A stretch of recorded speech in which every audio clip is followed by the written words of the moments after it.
శ్రీకృష్ణుడు సత్యభామ గర్భాన్ని ఎలా అణిచాడో మీకు తెలుసా? శ్రీకృష్ణుడి 8 మంది భార్యలలో 2వ భార్య సత్యభామ. కృష్ణుడి భార్యలలో తానే మిక్కిలి అందగత్తెననుకునేది. కృష్ణుడి మొదటి భార్య అయిన రుక్మిణీదేవి అంటే సత్యభామకు అసూయ. ఆ రోజుల్లో భూమి మీద సత్యభామ తండ్రే అత్యంత ధనవంతుడు. అందుకే సత్యభామ చిన్నప్పటి నుంచే ఎంతో గారాభంగా పెరిగింది. అందువల్ల సత్యభామ అందరితో ఎంతో పొగరుగా నడుచుకునేది. ఒక రోజు శ్రీకృష్ణుడి పుట్టిన రోజు వచ్చింది.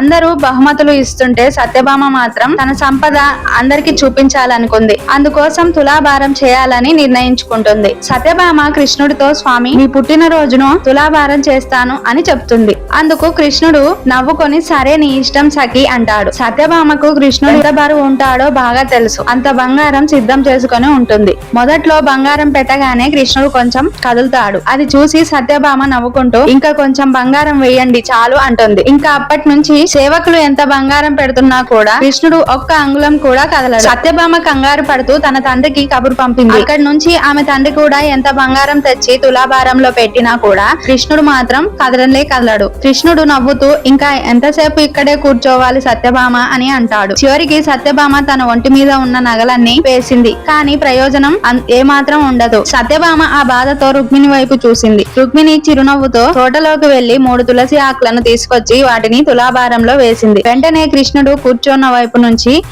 వైపు పైకి లేచింది. అప్పుడు సత్యభామకు అర్థమవుతుంది, కన్నయ్య నాకు బుద్ధి చెప్పటానికే ఇదంతా చేశాడని. ఫ్రెండ్స్, వీడియో నచ్చితే లైక్ చేసి సబ్స్క్రైబ్ చేసుకోండి. జై శ్రీకృష్ణ అని కామెంట్ చేయండి.